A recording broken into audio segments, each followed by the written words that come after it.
Good evening, good evening. We told you guys there's gonna be a whole bunch of changes, a whole lot of changes. Welcome changes. We've been talking about this for a little while, but Yes, we have. now it's finally that you guys get to find out about it. So welcome to the focus. As I told you last week, there is no more My Mind on Sports on Bliss FM.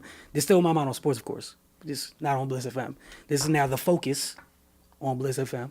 Carter, you want to tell them about how you came up with the name The Focus? It's just a common name that I felt, you need in all sports. You got to have them focus to win, to play at your maximum best. So, I thought it was a good fit, and that's what our show is about, covering all sports within the area. So, perfect relationship. It definitely is, and one of the things that I like the most about the name was that it applies to the coverage of sports. Right. Like perfectly to the coverage of sports. We got a lot of things going on where a lot of people looking for breaking news and trying to find different things out of nothing. A lot of sensationalism and whatnot. You guys already know we're not really a part of that. My Mono Sports and my guy over here at Finest Mag, you guys not big fans of that either, right? No, I got to be authentic, man. Just put it out there real. So what we're going to do here is, we'll talk about sports, obviously, but we're going to try to simmer down some of that crazy perspective that people have. And no, this is not going to be a debate show. I know you see the two of us here. We do disagree quite often, and that's why it's going to be fun. Told you guys when, it used to be My Mind on Sports on Bliss FM. Every time Cardell came in, we often disagree, and I enjoy disagreeing with him because I usually learn something. So it's always fun. And we get to see who's right and wrong, and I think that's the best part about it. Yeah. It's usually me, but go ahead. Hey, look, man. Look, see, we said it's not a debate. You start already. Also, you should follow us on social media. Obviously, if you already follow us on My Mind on Sports, please continue to do so. As we tell you every time Cardell's a guest, they can follow you where? At Finest Magazine. And now they can follow you where else? The Focus TV. The Focus TV on Instagram. Is just that simple? And It's Twitter. It's the same thing on Twitter. Like My Mind on Sports, like Finest Mag. We try to make it very easy for you guys. No, there isn't going to be a website. We're going to take care of the digital stuff the way that we've always taken care of it. But every week we're going to come in here. We're going to talk with you guys. Going to continue to put up this great content that we do. And just try to talk sports, man, in a different type of tone that some other people do it. You have anything else to add? Enough said. Folks, that's Get it? into it. All right, that being said, we're going to take a quick break. When we get back, we're going to jump into some local news. We're going to talk about the Redskins, who's coming off a bye week. We're going to talk about the Ravens a little bit. And then college basketball is essentially started. I think it's safe to say it started, much started. Yeah, this week is on. So, everybody knows about the Veteran Day games. Mm-hmm. But, exhibitions have been played by many teams, especially local teams. Yep. So over at Finest Mag, they take care of basketball on every single level, and they're the best in the area at that. So what they're going to do, with Cardell being here, him being half of this show, we get to sit back, and you guys get to do what I do, which is go over to Finest Mag and just click stuff, sit back to my delight and watch. You guys don't even have to go all the way over there. On Tuesday nights, you can just come here. Just come here. Now, every other day of the week, please go to Finest Mag. I need you to do that. And after that, you can go to My Mind on Sports, or you can switch it up however you want, but I need y'all to do that. 1, 2, together, and then the focus. Can't lose sight of things. Right here at the focus, we're gonna take our first break. Right here on the focus on Bliss.fm.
Welcome back to the Focus. I think Octavia got her fingers mixed up between 2 and 1.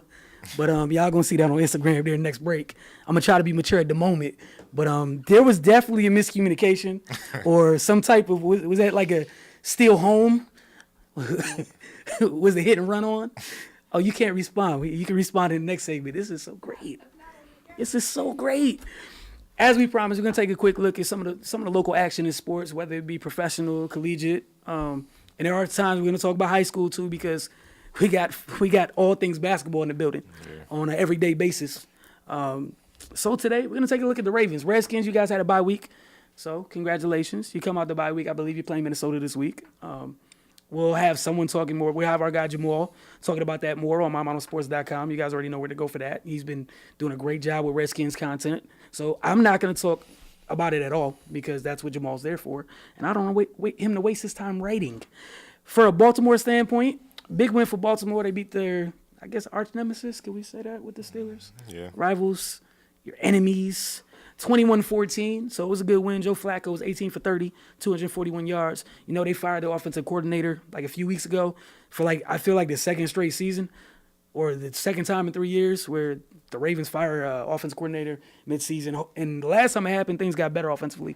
But we'll see what happens as things go. You got to give it a couple of weeks to work. I know last week some people were still complaining that they weren't fans of it. Shout out to Mike Wallace. We had a Mike Wallace site, and he saw his old team, and he was like, hey, remember me? Still run kind of fast. 4 catches, 124 yards, 1 touchdown on 6 targets. That's a pretty efficient day.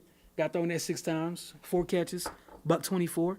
Not bad. And being against your old team, I think makes everything that much better. Yeah. Bragging rights and such. But on the Washington Wizards, man, we're going to slide right over into that part of local sports. Congratulations to Mr. John Wall, a.k.a. Optimus Dime, one half of the House of Guards. One of the better playmakers in this NBA, in the association. You and I, during preseason, thumbing through one of those preseason media guides, noticed that he was just a few assists away. Yeah, so how many games did we think he was going to take? I think he beat us, right? Yeah. I think he beat us. I kind of had it a little bit sooner, but, Oh, you had it sooner. Because he had an injury. He had to sit out a couple. Okay. So, but, yeah, regardless, he broke it. Congrats to him. But, we knew it was coming. Right. But, I mean, at the same time, because you have a lot of people talk about John and, whether right or wrong, everybody has an opinion on it. Right. And I think I just wanted to bring up the record just because a lot of times we hear John didn't improve here, John hasn't gotten better, or, we always talk about John's limitations, quote-unquote limitations, when as a playmaker, you're already the franchise leader in assists, and you're not 30. You're on the way to steals. Yeah, being steals too. Mm-hmm. I mean, that just shows you how well-rounded he is, and that's why I always stick up for him. Not a lot of players bring everything he brings to. They're usually 1 or 2 dimensional, and the only other point guard I can kind of even put in the same category with him that affects the game in totality is Russell Westbrook. Mm-hmm. And I mean, defense, he's on point. He can score the ball. Obviously, averaging 10 assists for the past couple seasons. He's up there in steals. He does it all. I mean, the only knock you can kind of say, well, they say he can't shoot, but you have to defend it because he's getting better and better every season. So, I mean, it's never been a Rondo type thing where you just walk away from him. Yeah, man, you gotta defend him. You gotta play defense on him. So, as long as you have that, that means it's respectable. And with that being said, the only knock you can honestly a little bit say is, the turnovers. But I see him pressing more because they have a bad start. Mm-hmm. And it's just natural. You don't feel you can count on certain guys, so you're going to try to do more so you can win the game. So I'm not knocking him with that. Obviously it needs to go down, but guys need to step up and help him. And, Speaking of guys, we were both big advocates of Tomas needs to play. Tomas is the best backup point guard on the roster. Right. Tomas needed minutes way before Game 6, which was last night. They fell to the Rockets after having a lead, which has been kind of a big thing for them is they play well enough to get a lead and then can't finish the job. And a lot of times, you can simply point to the box score and say it could be turnovers. Mm-hmm. It could be lack of execution offensively. Simple, or even a simple thing is just missed shots.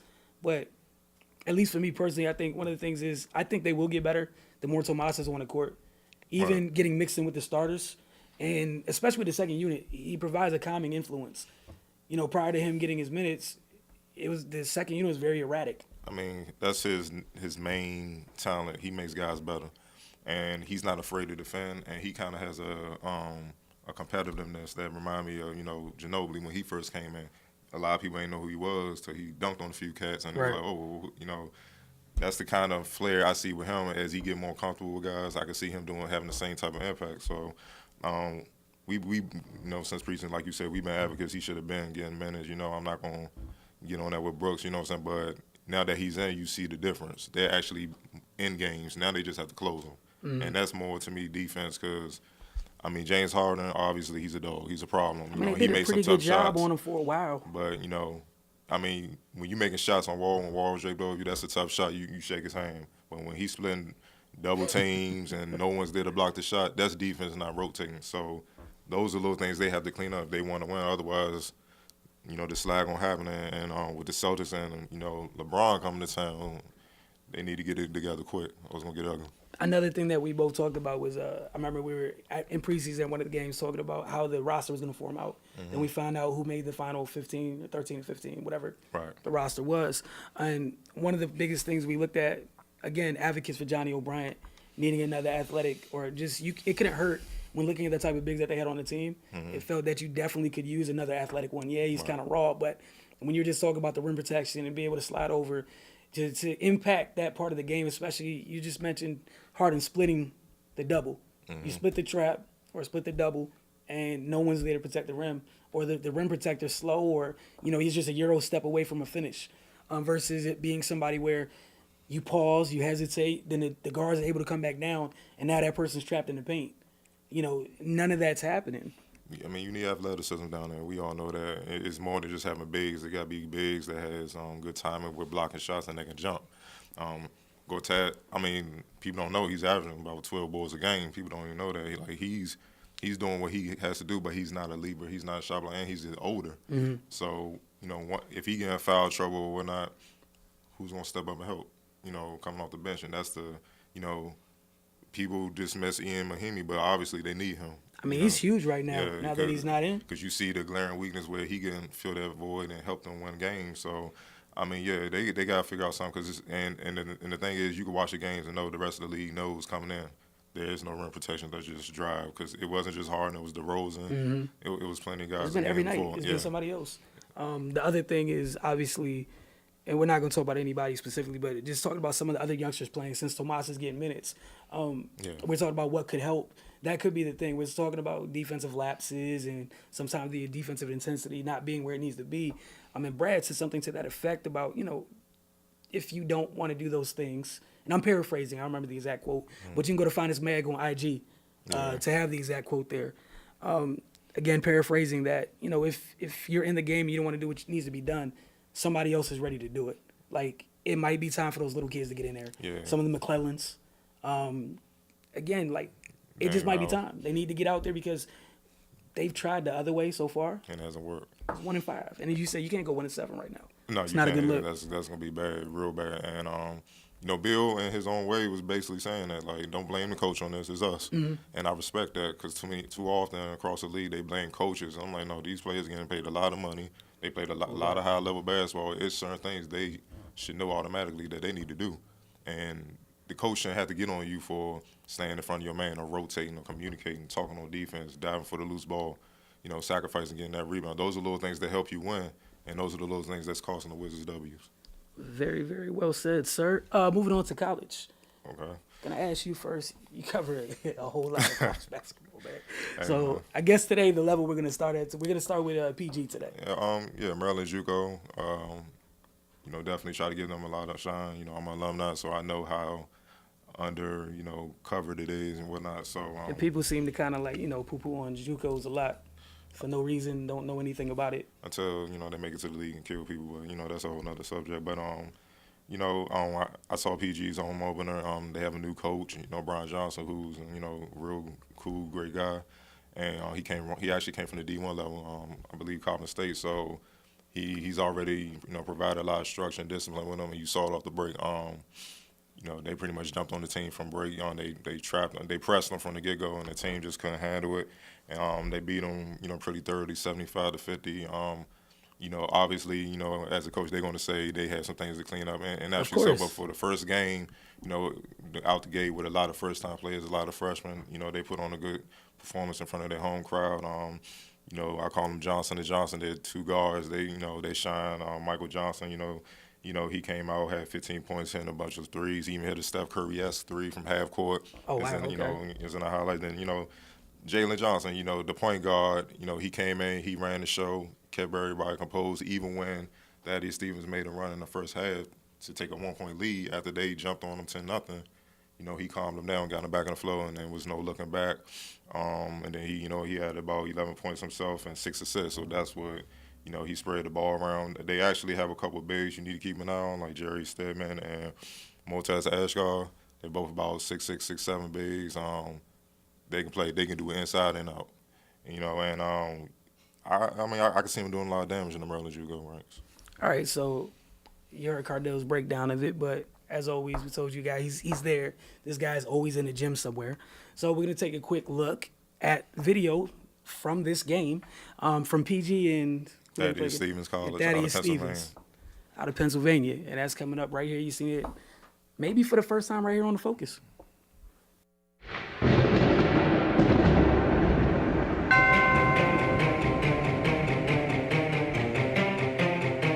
Mag.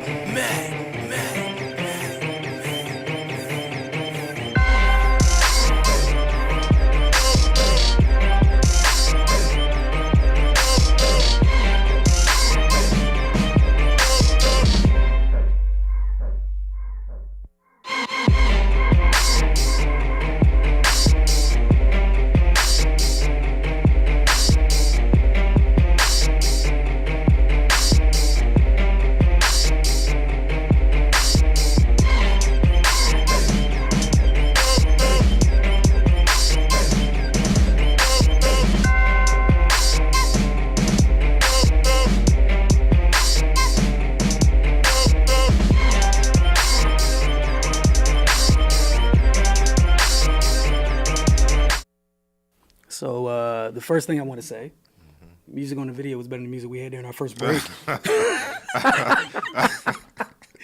Hey, look, I'm going to pay for that. Octavia's going to be here in the second segment. She's giving me a dirty look right now.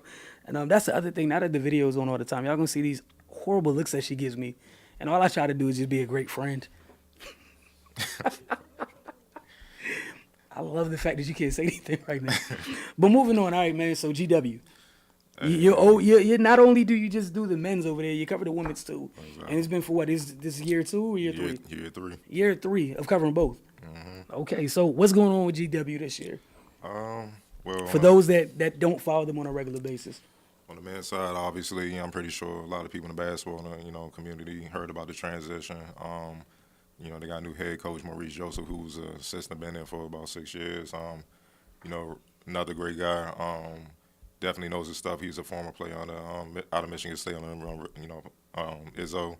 And, he's not really changing too much, but he's also bringing a fast-paced style. He wants them to push the ball, and they have the athletes to do it. And, I had a pleasure covering the game against Bowie State, which was a big little local test, and it was actually a great game. Like, they went at it. Bowie State came out, and like they said, to punch them in the mouth. They had them on the ropes. You said Bowie had a couple guards. Oh, yeah, they definitely had he's a D1 transfer. His name Brian Kelly. He's the same. I think he came from Norfolk State. He's a problem. Like, What's the height? About 6'2", 6'3", but I see CIAA written all over him. Like, oh, he could do it all. But they also had some youngsters. I mean, it's some vets, but they also had some youngsters that came alive. Deshaun Wells, a sniper. Ahmad Wilson, he's a sniper. David Bell, Amari George. I mean, they had trouble containing those guards in the first stack like that. Yeah, and and you gotta give their post players some love. I hope I don't butcher his name. Enuam Imbenum. Okay, he went to work. Like, he made those guys work. He had 20 and 9. I remember him when he was a freshman. He was a little raw. Now he got scared. He's pulling out, no hesitation, 15 feet, knocking it down. Face up big. Oh, on the block, blocking shots, rebounding. Like, I mean, they should do damage in the CIAA for sure. All right, and the GW side of things, because we know Mr. Garino's no longer there. Yep, Garino's not there. Basically, one of arguably the best class ever. Garino, Joe McDonald, Kevin Lawson, they all graduated. Actually, Joe McDonald's back on staff as coach now. That's not bad at all. Yeah, so he's helping the players make their transition. They got a lot of young guys, so that'd be good for them. Everybody know everything starts and ends with Tyler Cavanaugh. He has a shot to be. To me, he's one of the best players in the country, period. Mm-hmm. And he has a chance to be the All A-10 player, if not the Player of the Year. I think he has an NBA future. Depending on what he do this year, I think he's that good. And if you ask anybody that's competed against him during the season, can the league, they'd be the first to tell you. And Cavanaugh, he's a 4? He's a forward, Okay. yeah. And but it starts and ends with him. But he had help. Like when they was on the ropes, Mm-hmm. they have a transfer. Patrick Steves, I think he came from Harvard. Okay. He gave them good quality minutes. He scored to kind of keep them close when it looked like Bowie State was trying to separate. And then a freshman y'all need to keep an eye on who caught even me by surprise, Colin Smith, an athlete, 6'10", center. He was everywhere, blocking shots, dunking, shooting jumpers. He seemed like he belonged, and I see why he's starting, even in the first game. So the impact was, from their front line was crazy. And then in the second half, the guards woke up, they calmed everything down. They held Bowie State guards in check for the most part, where they can get the lead. And then GW's other, star y'all need to look at, Utah Watanabe. Mm-hmm. Hey, he pretty much finished them off. I think he had about 4 points at half. He finished with 19. Like, he went to work in the second half. So what part of his game do you think that you've seen early? I know it's only been one game, Mm-hmm. but, you in gyms a lot. What's the first noticeable thing that came in, popped into your eye that he's spent time working on in terms of aspects of his game? Watanabe? Yes, sir. Or ball handling. Okay. Like, he went coast to coast a few times. Like, he blocked, I think it was Deshaun West. He blocked his shot, grabbed the ball, dribbled in between the defense, and got the and one layup. Last year, he would have had trouble. He might have turned it over or threw a bad pass. Mm-hmm. He's more sure of himself now. Like, he knows, like, I got to be a leader. And you see it written all over his face. So, those two, he pretty much closed out the game at Bowie State. GW beat Bowie State 86-60. And, but it was a great game. Wish more people could have saw it. All right, man. So that's what you spent your time doing Mm-hmm. this past weekend. A couple of our guys went over to College Park to see the Maryland woman try to, highly touted freshman class, #1 class in the country. It was great. Got a chance to see them, obviously, against lesser competition. But, with freshmen, Right. you never know how freshmen can react to it. None of them looked like the moment was too big for them. Right. There's a couple that I think, and I've been telling a lot of people this, and anybody knows me, I'm a huge UConn fan, which Right. I don't keep from anybody. I'm open about that. # bleed blue, Hungry Huskies, all that good stuff. But I definitely think Maryland has a 2-year window. Like, I think it could possibly be longer than 2. Or I think the window's opening for Maryland. I definitely don't think UConn's going to be what they were after losing that class. You want to talk about losing classes? Yeah. Because it's going to be a moment to learn about themselves. Transition. And with this Maryland team, and this is not to take a shot at any of the past Maryland teams, this one has the potential to be pretty special. You have arguably the best post player in the country. You got arguably you easily have one of the best wing players in the country, in Shatori. Yeah, She's Kimbrough. one of the best shooters in the country from long range. And, just knowing basketball just a little bit, you got a dominant big, you got a wing that can shoot from outside. Those two pieces by themselves are already great pieces. But the freshman class, I'm always really hard on point guards. Right. Destiny Slocum, man, fell in love with her game Yeah. like in negative 2 seconds. It didn't take me any time. I knew she was highly touted. It was easy to get on. I avoided going to do the YouTube video thing. I just wanted to see with my own eyes since I knew we were going to be there. And the first thing that came to me, she's a point guard. Somebody that really has a feel for the position is when they take pride in all the little things. She's diving on the floor for loose balls against 2 schools that, exhibition schedule. Right. And no, I'm not going to put the scores out there. Y'all not going to get me. The scores were pretty bad, but their freshman class stayed in. They played in the second half, and in the first exhibition game, they went on a 72-0 run in the second half, and it was the freshmen's fault. It wasn't Shatori. It wasn't Bree.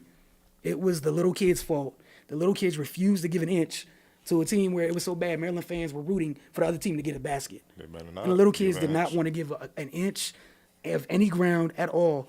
So I'm looking forward to see what they do this season. But, point guards are a huge part of any team. And you are. And I think they have a true blue chip floor general. And Slocum, yeah, she's special. I actually saw her at the Jordan Classic, the girls' Surprise, game. surprise. And like in April, and you know how New York is. She had Yeah. Brooklyn standing up, going crazy. So when when you're doing that, you could play. So I was definitely excited that she was going to Maryland, and couldn't wait to see. So now that you're telling me Man, look, just how John takes pride in his passes, the little passes, the passes with a little bit of touch, the passes that have some nuance on them. right, Oh my goodness, like how a quarterback might manipulate a defense by looking off the safety. Right. She's a freshman, and she had a couple times she had one of her teammates on the wing, clearly open. She refused to pass it early. She wanted to make sure that open shot went from a good shot to a great look.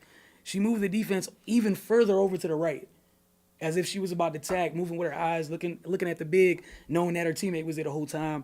And it's great watching how much, again, early on, and not too much to be taken from it, but it's her team. Right. Like she's allowed to run the show. She has the keys to that car, and she's allowed to run it as she sees fit. And it's gonna be fun because your point guard is really important to any team. Yeah, especially at the like collegiate very level. important, huge, and her energy level is crazy. Like 2 minutes left, diving on the floor. Why are you still talking and like excited that late in the game when you're easily up by 50? But it's big. But what we're gonna do is, like I said, we were at College Park. Take a quick look at this video. Just I was there with Donnell and Sean. Sean has a gallery coming up this week as well. And he has a great picture. I'm going to share this with you of Destiny making this pass. It's a no-look pass, an expression on her face. Like you said, you can see the New York in her game on that pass. But like I said, we're going to take a quick look, look at this video from Maryland, just talking about what, as you said, coaches talk earlier, what coaches find things that are wrong. Yeah. And some of the players found things too. And it was the freshmen talking too. Okay. Oh, pretty good, pretty good. Wilson Tarpe Jr. here at the Xfinity Center in College Park, Maryland. The Maryland Lady Terrapins just wrapped up their 2-game exhibition schedule, both of which resulted in very lopsided wins. Today, they wound up beating Mary Baldwin 153-227. First, it was Blair Watson in the first game, very close to a triple-double, having one heck of a game. Today, it was Jenna Stady with 25 points and 8 rebounds. Mary Baldwin is a very, very small team. That's all its players. 2 of them at 5'10", which is the size of some of Maryland's guards and smaller wing players. So as you can imagine, the 6'6" Stady didn't have any issues once she established position or caught the ball in the post. And it was great to watch her teammates surround her and congratulate her and give her so much confidence every time she scored in the post. For Maryland, it's easy to look at the box score from both of these games and decide that they don't have anything to work on, that they're a finished product, and that's very far from the case. They have so many new faces. Aisha Small, along with the 6-member freshman class, they have to get things together. Aisha mentioned after the game that they have to get things a little bit tighter on defense. Destiny Slocum, the freshman point guard, mentioned in the post-game presser that they were working on executing their sets. They have to working on defending the three-point line a little better and knocking down their free throws. As we all know, once they get to playing stiffer competition, especially in the Big Ten, and eventually, should things go right in the NCAA tournament, to avoid what happened last season, they're going to have to take care of the little things.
I'm dreaming and hoping, no waiting, grinding till I'm in conversation. Know that I'm destined for greatness, living a dream. I'm dreaming and hoping, no waiting, grinding till I'm in conversation. Know that I'm destined for greatness, living a dream. From the beginning, all I had was some ambition. Let my thoughts flow through the pen and paper with hopes that they listen. But this picture was never gave. Worked hard, felt slave to the industry. The enemy, my enemy became. Focused on making hits. I lost myself. Depression started to hit. Nearly off myself. When you busy trying to fit in, you forget to stand out. They wanna be in the circles, you make the circle, they stand round. The exact difference between a starter and star. They just play the position, we reinventing the laws. Just Dreaming, hoping, no waiting, grinding till I'm in conversation. Know that I'm destined for greatness, living a dream. Got a lot to gain, Put it all on the table, not much to lose. fight till I'm not able. That's my anorexic ambition. Anorexic ambition. I pray that God forgives me for all of my sinning. They tell me that my dreams are gonna leave me dead or locked up in prison. Well, if I die, remember me like Pac and Biggie. If I'm locked, remember me like Max. I'm really feeling like it's more to this rap shit. So my niggas that is more than just this trap shit. But I ain't knocking the hustle, go and get it by any means. I used to be slinging, thinking I gotta get the green money fiend. But my dreams got closer, eyes got wider, cause the digits got bigger. With my niggas, I'm a divided. So a nigga stop pushing dope. Now the only thing a nigga is pushing is hope. I done seen the short side of the rope, and I can't stop there. It's either live a dream or die inside of a nightmare. Dreaming, hoping, no waiting, grinding till I'm in conversation. Know that I'm destined for greatness, living a dream. Got a lot to gain, Put it all on the table, not much to lose. fight till I'm not able. That's my anorexic ambition. Anorexic ambition. Dreaming, hoping, no waiting, grinding till I'm in conversation. Know that I'm destined for greatness, living a dream. Got a lot to Put gain, it all on the table, not much to lose. fight till I'm not able. That's my anorexic ambition. Anorexic ambition.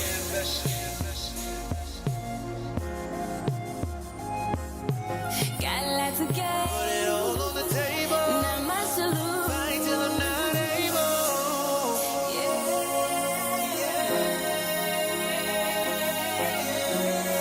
That's my anorexic ambition. Anorexic ambition. And welcome back to The Focus. I'm back now. Wilson was talking a lot of trash.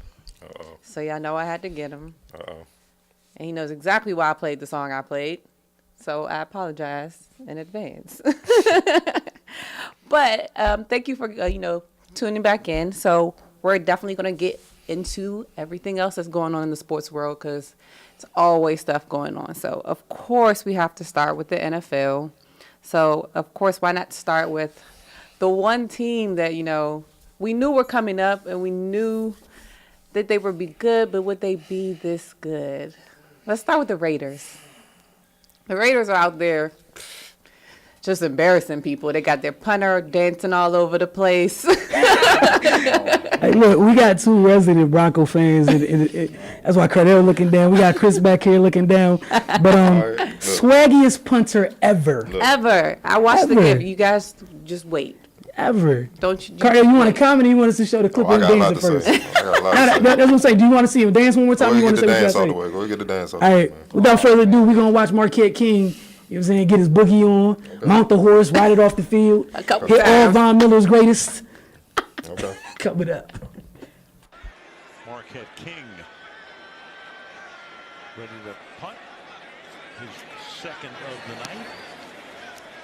Try to drop it inside the 10 if he can. Oh, and he does. Beautiful. Andre Holmes went down there to play receiver. Marquette King does a little celebrating, and why not? Go on with it. He is the king.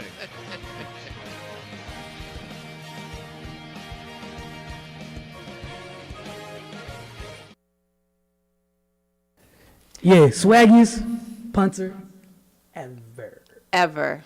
So you want me to get into it? Oh, I mean, All right, yeah, okay, look, I'm gonna give credit to the Raiders. They came to play. Okay, I'm gonna get to the punt in a second. They came to play. Like I mean, we couldn't even move the ball in the first quarter. I was like, come on, are you serious? Like, we looked scared to even catch the ball. They came out with a lot of energy, obviously, playing in Oakland. I mean, it's serious. It's always serious, and, you know, the history, the rivalry and whatnot. I feel like David Carr, he's not getting enough credit, and he's a problem. I mean, Derek, I mean, yeah, you know what I mean? He's a problem. Like, he's, woo. Great I mean, quarterback. you know, like Stephen A. called Aaron Rodgers a bad man. He's the next bad man. Like, oh, man. And then running back, that tandem. Latavius, and then the 2 little 5'8" ones. Right, yeah. I mean, and they wore us down. Like, I saw they had the ball 41 minutes, and we had it 19. Our defense did great under them circumstances because they kept the game in hand when it looked like they was, I mean, I'll be honest, I turned it off. I thought we was going to get smacked. But then, you know, keeping up with it, I saw on my phone we had a shot. But, I mean, our defense can't keep carrying this. Our offense got to wake up sometime, and I mean, you know, it is what it is. Good win, you know, but we'll see him about how. As for that kicker, he asking for that Richard Sherman work. He Hey, hold on. He's been like this for a while. So just because they winning, now he needs the Richard Sherman work. Okay. He's been consistent. Okay. He's been one of the few Raiders doing their job over the last. And he's 5 gonna be out a while. Has he been dancing like that all season? Crib walking.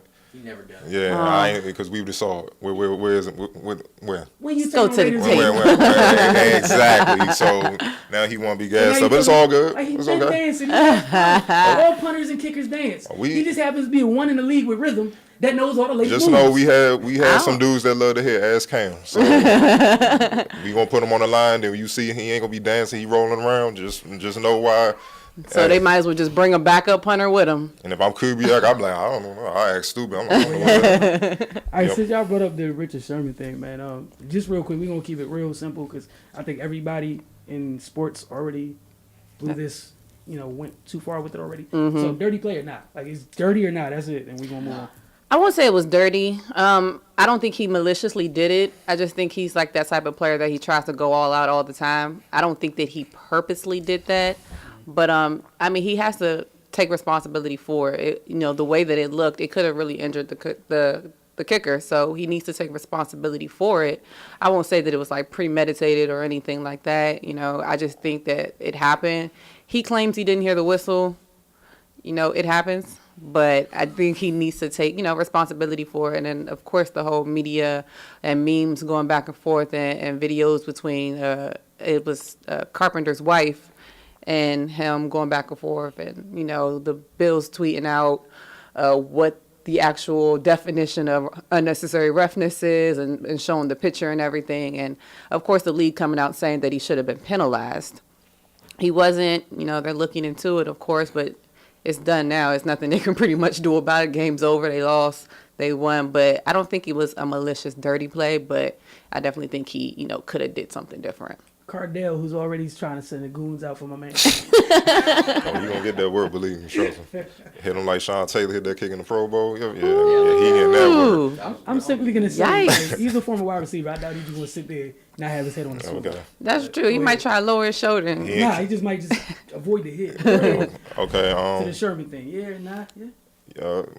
I mean, it was a little, it was iffy, but I've seen worse. I'm not, you know, it's not nothing to really blow up over. Plus, I felt like the kicker had time to not kick. I think he acted a little bit too to try to draw the flag. We didn't get it, and all that. I mean, come on, man. Like, you know, he's supposed to play all out, and I understand Richard Sherman's logic. I'm not gonna give him a free kick to get, you know, kind of a rhythm so he can make the kick. I'm not giving him nothing. So, I mean, he's not a dirty player, so I give him the benefit of the doubt. Like, if he was a repeat offender, like what's my man from the Bengals or something like that, then yeah, you'd be like, yeah. So, I mean, nah, I mean, it's not that big of a deal to me. He'd be all right. All right, yeah, I definitely disagree with all of you. He barrel rolls. You don't block kicks by barrel rolling. So, yeah, dirty.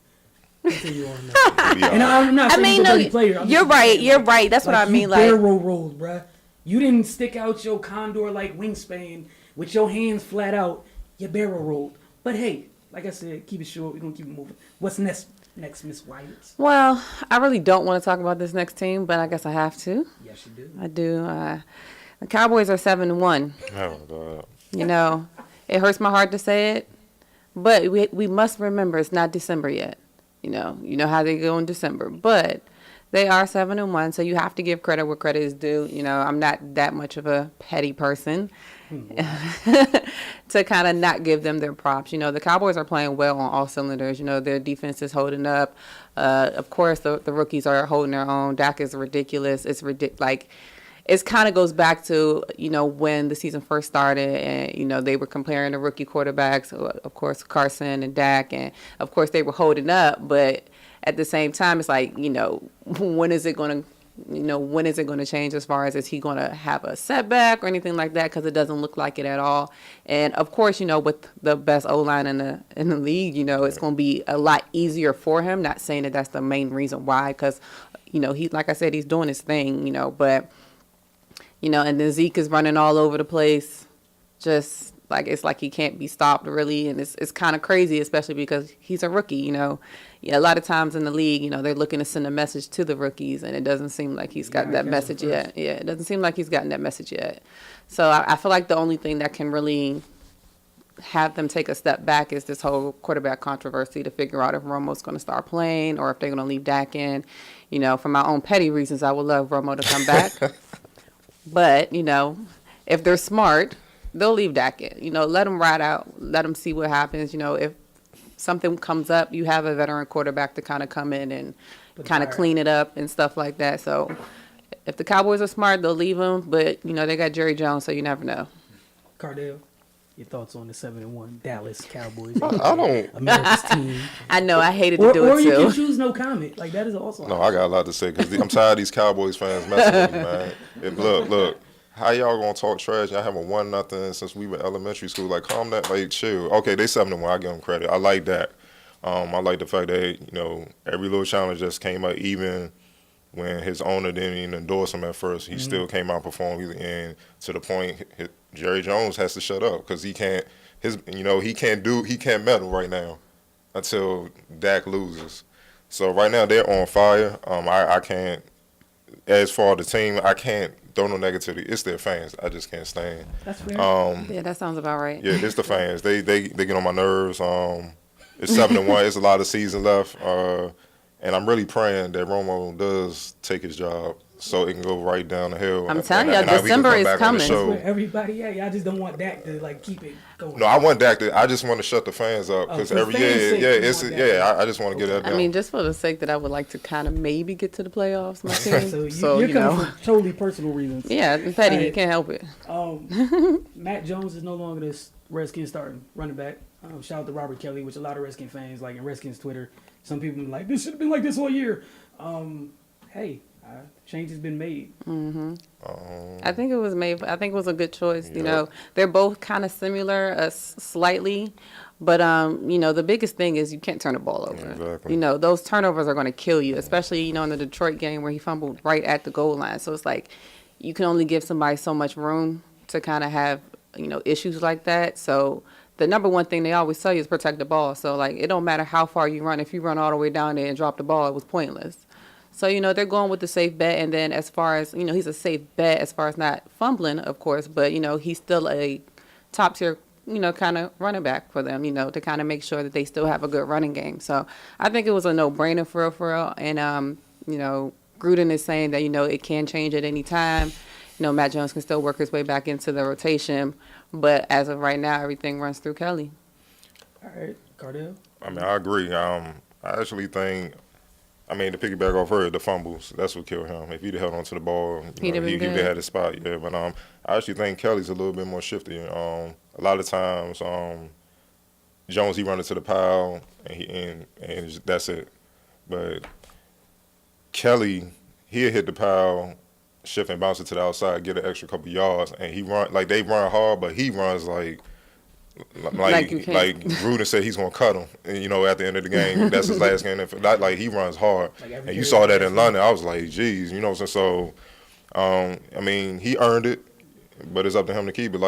Like she said, if he get to turning the ball over to Chris Thompson gonna be next up. You know how we talk about it all the time, that scouting report. Now he's gonna be scouted, so they're gonna be waiting for him. So we'll see how he handle that. But I think he's gonna be fine, and they gotta do what they gotta do. They gotta win games, so I'm not mad at that move at all. All right, moving on from the NFL, and yeah, it's a little short NFL this week, but Yeah, That's 'cause gonna I'm fluctuate over from it. week to week. You said what? Yeah, because I'm over it. Well, hey, blame Octavia. I'm on your bandwagon. I'm over it. You know Oh, how you you was already over. over Yeah, I'm Oh over man, it. I'm so far in the league pass. Like I stopped my life last night to watch Steph hit 13 threes. Man. Because like, hey, look, somebody told me like our guy Eddie, who's gonna call in later. He was like, yeah, man, I was watching the Seattle game. I was like, you can't watch it past halftime? I was like, I saw Twitter burning up about Steph. I was like, well then. Let me stop what I'm doing, close this laptop. Go see what Steph is have talking my head on my about. pillow, sitting there looking on my phone like, wow. You guys he's just going to keep going. Yeah. So real quick before we get into the main NBA topic of today, which is a great one. Shout out to Cardell for that. And we're going to talk about, we're just going to mention some of the players that are flying under the radar because we got about 10 minutes left to show and we got Eddie calling in a little bit. So, speed this up real quick. Steph hitting 13 threes. 1, are you surprised? And 2, will he surpass that? 1, I'm not surprised. 2, he will surpass it. Cardell. Nope. And nope. So he's going to Say say it 13. quick. Yeah, he's going to stay around there. But I'm kind of with, no, I'm not surprised, and I do think 13 is going to stay. 13 is kind of tough. I feel like he'll get one more than that because I feel like he's not going to stop. At the same time, 13 for 17 is crazy. But I mean, he took 17, and most of all the ones that he take look good. I mean, but those like So the 1 or he 2 hit- might the have one that- rattled out. Number 13 was very ignorant. It's Steph. What do you expect? But Yeah. you came up with this topic. You had a whole list of players. So what we're gonna do is we're gonna give you guys some homework. All right. So we're not gonna tell you about. We're not gonna go into deep breakdown of each and every one of these players. Simply gonna share with you some players that obviously everybody's looking at. The point guards that are going crazy right now. Russ is having a crazy start to the year. We got Kyrie's having a good start. LeBron's being LeBron as usual. We got some other suspects out there. We got Anthony Davis going nuts on maybe one of the league's worst teams ever. Oh, We got Boogie going crazy in Sacramento. Oh, yeah. And we know nobody ever watches that. Shout out to them for beating the Raptors. That was a big win, just because y'all don't watch Sacramento. I feel like somebody should say something about it. But a quick list of players who are quietly cooking this year, who I promise y'all, a whole bunch of y'all might be fans of these teams ain't paying no attention to. better start looking. We gonna start. Octavia, you want to start with a couple? Yeah, I can throw a couple names out there. So a lot of people probably haven't really watched Tim Hardaway Jr. I've been a fan of him when he was in New York. I definitely think he's a solid player. I was kind of upset when they let him go, but you get it. But he's a definite solid player. He can hit the outside shot. He plays top-notch defense. He's that type of all-around player that I like. I like the type of person that's, kind of well-rounded. Not saying that you have to be great in each aspect, but you can hold your own in each aspect. And I feel like he's that type of player. So, that's one of the ones that I like the most. And then one other that, I'm kind of partial to just because of knowing a couple of people that he knows. Sean Kilpatrick of the Nets, I've seen him since college. He's kind of very close to one of my close friends. So he, the fact that he really worked hard to get there. He flew under the radar for a long time. After having a really good college career. Correct, yeah. And it was really hard for him to kind of get his foot in the door and to kind of see, that the Nets are like embracing him now. And he actually got posters up and stuff around the arena and things now. So, to see that he's actually, stepping it up and being that type of player for them, of course, being on the Nets is kind of hard. But, I definitely feel like he's one of those players that's been kind of flying under the radar that some people need to watch out for. All right, Cardell. A lot of people don't even realize he's actually coming to town. Avery Bradley. He's averaging 19, 8 rebounds and 4 assists. Like that's all-star worthy. Yeah, I don't know how he's still flying under the radar. And his defense is elite. He on Top ball. notch. Yeah, so I think he got a shot at the All-Star game if he maintains this. And a lot of people hated him when he was with the Pacers, but George Hill, I got to look at George Hill. He's averaging 20. He's averaging 20 points a game. Hey, if he Yeah, did give credit. That's the thing here. We do bag on a lot of people. We do, and we But do if- bag on him. If you shut us up, look, man, we're not gonna act like you're not cooking. You are mentioned right now. You are cooking, and he's a great thing for a young Utah team right now. Got to give him credit. And he's efficient. Like I'm looking at 54% from the field, 43 from 3, 87 from the free throw line. Enough said, man. That's why they winning. So, I mean, those are the guys for me. Oh, and Dwight Howard, his resurgence. I kind of thought with the injuries, it took his toll. I mean, he's back with the vengeance. Like, he's looking like the best center in the East again. I mean, he's averaging 17 and 12. You know what I'm saying? He's not even playing, like, he was only playing 28 minutes a game. What if he's playing maximum minutes like a franchise center? He could easily average 25 and 15 or something like that. So, I mean, he changed the whole complexion of the East because you didn't expect him to be like that with the Hawks. So, those are my guys. Yeah, I definitely like Dwight though. I feel like he's the type of player that he just needs to be in a good space. Yeah. Like he's that type of player. Like I feel like he could have thrived in L.A. and all those other places he was at, but he's that type of emotional player that like he needs like a good core around him, like people to kind of keep him lifted up and things. And I feel like him being back in his hometown has just like helped him a whole lot. Like. Probably like really therapeutic. Yeah, I really feel like that's the type of player that he is. So yeah, he's definitely balling out down there too. Plus he got guards that pass on the ball. Go ahead. Yeah. On a regular basis too, like a steady. Like, hey, we have a big man down there. Do you want the ball? Like, I heard this crazy thing like when bigs play with guards, they give them the ball. Like they want to do the other big men stuff. Yeah. Like this crazy rumor I heard. Like I don't know. Like it's an interesting hypothesis. We need to test it out. My guys, obviously the easy one might be Giannis. Yeah. But Greek I'm going to not go there since everybody's already there. Jabari Parker. Yeah. I got to shout out Jabari Parker because he is literally right now the guy everybody thought he was or wanted him to be when he got drafted pre-injury. That's Jabari right now. I forgot who they lost to the other night, but Jabari scored like the first 11 of their first 15. He's a dog. And they had no answers at the 4. His size, like I give him credit for what he did to his body. It's not baby fat anymore. He has lift to it. There's explosiveness. When he turns his face, it's like he has a well-rounded offensive game. Oh, yeah. It's not just turn, face, shoot. Like he can bang with you now. I just want to shout him out for really, really taking that step because, as I mentioned, it'd be easy to talk about Greek Freak, but a lot of those assists, man, Jabari's not there. Those assists go down just a little bit. You just give him a little bit of love. The other guy I want to talk about is I always talk about them 2 light-skinned dudes in Golden State. I want to talk about that light-skinned dude in Phoenix. Young Devin Booker. And that's the guy right there. I know like a lot of people and it bothered me so much when like young Brad came out, people try to like compare him to young Ray. And it just didn't gel well it didn't fit too well for me. Personally, I love Devin Booker's game. Like he can really shoot it. He has enough handle to get you up off him. I just really love his game. And again, he's playing on the team that nobody's gonna watch. But I think that's really my 2 guys. I don't really think I have a third. Okay. John Simmons from the Spurs, but I think we talk about him every 10 seconds. I mean, like this year so far, on your podcast, John Simmons is like a popular name. Yeah. I guess, all right, my last one I'm just going to give a little credit to is Mirotic on the Bulls because a lot of Bulls fans gave this dude a whole lot of ish for not being what they wanted him to be or how he was playing with those other players. With these the veteran playmakers he's playing with right now. He looks like an offensive weapon that everybody thought he could be when he's going to come over here. But what we're going to do is take a quick break, and when we get back, we got the Petty Eddie section coming up. He's favorite. Calling in. It's going to be a blast. I can't wait to see what he has to rant about. And then we're going to call it quits, man. It's going to be we're going to end the very first edition of The Focus right here on Blis FM, but we're going to be right back. Give us literally like 60 seconds. And we're going to have Eddie on the phone, and it should be wonderful. It really should. Let's see if I could not play a song Octavia played. Oh, see, here we go.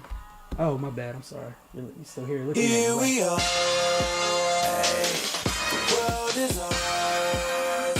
From the bucket boulevard. Hey, the rain is gone.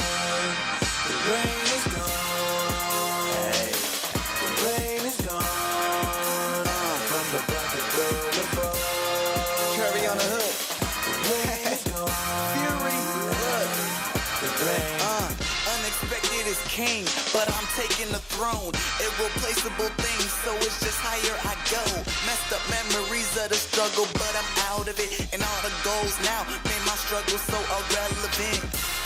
Loved by few, hated by many. Sober thoughts leak when handed bottles of brandy. Say you never said that, oh, but you drink a lot. When you behind me, you hate me. Must be that's the rock. But the fakes up on the wagon when they see I don't stop. On the stage doing shows, hear my music in your pocket lock. Damn, they think I came this far from the struggle. And all these haters fail cause they ain't even bring trouble. And I ain't with the drama, fighting leaves you in a puddle. Boy, don't worry about my numbers, every track is doing doubles, man, I'm saying. From the bottom to the top, it can only get better as long as I don't stop. TGT. Welcome back to The Focus. Hey, I got it right. I was about to say my Mono Sports. I got it right. But we got our guy, Eddie McDonald, calling in, a.k.a. Petty Eddie. But before he gets going with the Petty Eddie segment today, the very first here on The Focus, just want to have a few, man, look, it's our show, shameless plug time. When you get a chance, get over to finestmag.com. I believe I got that right, Cardell? Finestmag.com. I told you I'd be over there a little bit. MyMottoSports.com too. Same thing, man. Just Google us, man. We all over social media. It's the same thing. It's real easy. And we need y'all to fill up this Focus social media account. We need this. We want to start a section where you guys, we're going to have a section in the show. And this is up to you guys. Like, we can only do it if y'all want to participate. Y'all bring us a topic, something that's bothering you in sports. We will discuss it on air in that segment, and we'll have your tweets up at the bottom of the screen. It's up to you, though. If y'all don't want to participate, I'll find something else to run my mouth about. It's up to you. But no further ado, Eddie, what's going on, man? Hey, what's going on, guys? We're great, man. We're great. So it's that time. The floor is yours. The first edition of Petty Eddie, of the Petty Eddie segment, right here on The Focus. All right, first and foremost, The Focus. Great name. Love it. I love to be a part of it. Cardell, shout out to you, all the work you do with the DMV Sports. I think that's awesome. I'm a big hoop head, and I like just seeing various different basketball, and your coverage is excellent of it. So shout out to you for that. And to get petty real quick, Jerry Jones, don't be naive and start Tony Romo when he's healthy. There's no need for that. Let Dak just keep cooking. And if he is not cooking, then put Tony Romo in. You have a great backup quarterback in Tony Romo since Dak Prescott and Ezekiel Elliott are leading you to a 7-1 record. And Octavia, you got to chill with that December nonsense. That's the petty Eagle fan coming out of you, which I understand, but you got to chill on that. But just let Dak keep cooking. If he goes down with injury for some reason, God forbid that happens, or if he just starts playing bad, Romo can come right in. Let him be the backup. Jerry Jones, don't ruin what you have going. And with the NBA, there was a lot of NBA talk at the end of the show before I got on. First and foremost, it's early on in the season. So all the overreactions of Golden State, not doing this, the Thunder being out 6-1, all great, all not great, whatever. It's early. We're not even 10 games into the season yet. So just chill. Please just chill, especially with the Warriors. I promise you they will be just fine. Like I said, it's early. And I don't think, I was talking with Wilson the other day, I don't think that neither of us thought that they understood fully what they were getting with Kevin Durant. A lot of people just said, oh, great scorer, going to another great scoring team. I don't think you went there, but I'll talk about that here shortly. But they're fine. He is an overall basketball player that's great, who can score, move the ball, and play defense. And without him playing defense on Anthony Davis last week, they would lose to the Pelicans. And without Steph going nuts last night, they probably would have lost, but shout out to Steph for breaking the record. And to answer the question you guys asked earlier, I'm not surprised, and he will break his own record at some point, maybe even this season. But back to the Warriors, they're going to be just fine. Once they figure out that Kevin Durant has one of the highest basketball IQs and can move the ball, Clay is not going to be shooting bad all season. They're going to figure out the defense. They'll be fine. Everyone just needs to chill on that front. The NFL officiating, trash. Absolutely trash. They talked about earlier in the show. They're trash. How do they mess up that bad every time they're in Seattle? The Fail Mary a few years ago with the replacement refs, trash. Then this incident last night, trash. How do you not call either roughing the kicker or unnecessary roughness? I don't care if he was playing to the whistle, call something. And then you don't get the clock management right, so they get a delay of game, so they're moved back the 5 yards they got for the offsides. Trash. And the NFL wonders why the viewership is going down.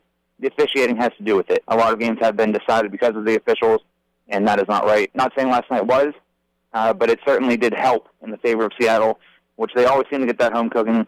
Walt Anderson and his crew should be suspended and fined for a weekend or 2 weekends. I don't care what it is. They need to be disciplined. That's ridiculous. They should not get that wrong, especially when the NFL comes out and makes a statement, yep, that should have been penalized. You don't say. Everyone watching at home should have said that, and which a lot of people probably tuned out after halftime, like Wilson said, I should have. And here's one real quick thing. Hindsight's always 20/20, always is. But how foolish does the Thunder look? Because they drafted Kevin Durant, Russell Westbrook, James Harden, and Jeff Green. Now they only have Russell Westbrook, which is great in the long run for them in a sense because him and Kevin Durant weren't working together, weren't going to. Two entirely different players, two alpha males. Russ needs the ball. He can't play off ball. Needs the ball in his hands, and it's working wonders for him so far. 6-1. and he will average a triple-double this season. And real quick, just a couple quick hits. Blake Bortles is also trash. I rescind my statements from earlier this season on him. Trash. And the Lakers will contend for a playoff spot. They'll be in the 7 through 10 seeding. Obviously, 8 make the playoffs, but they'll be right there. Young, fun team. Big win over Golden State last week. And real quick, shout out to my dude BJ Andrews, a DMV product out of McDonough School in Baltimore. He goes to my alma mater of Clarion. Senior was predicted to be a preseason All PSAC team member, and he scored 16 points in an exhibition against Kentucky last Sunday. Shout out to him. Good luck to him this season. And shout out to the Focus. Petty Eddie, out. Hey, look, man, we appreciate you for the first episode. Look forward to many more. It's going to be a great way to end the show every week. But, Eddie, I'm sure I will talk to you shortly. But if everybody, make sure you follow Eddie at Eddie McDonald. At King Edward 15. I'm so sorry to mess up Petty Eddie's. You need to go ahead and just get that Petty Eddie Twitter handle. I'm going to be working on that. So it's easier for me to plug you. Also, he got NFL Notebook probably dropping tomorrow or Thursday. AllMyModernSports.com. Eddie, thank you so much for everything you do. And we can't wait to hear what you're going to be upset about next week. All right, y'all. Thank y'all so much for tuning into The Focus. We had a blast. It's been wonderful. It was just the first go-round. Definitely share the feedback. Follow us on social media. Definitely follow Finest Mag. Follow some My Modern Sports. It's really easy, man. Just those 3 things. Shouldn't be able to go wrong. And we want y'all to really join the conversation here. We are pleading with y'all to do it on My Modern Sports. Y'all always want to talk to me when I see you. You message me on Tuesday nights for an hour. Talk, speak. It's okay. We implore you to do so. Same with Cardell. Y'all always want to talk. Tuesday nights. Just shoot a text, tweet, something. IG will respond. But thank you so much. And shout out to our guy, Rodney, man. Really working to make this all possible so y'all can see this on this live stream thing. With that being said, it's the end of the first episode of The Focus. We'll catch y'all next week, same time, same place, all that good stuff.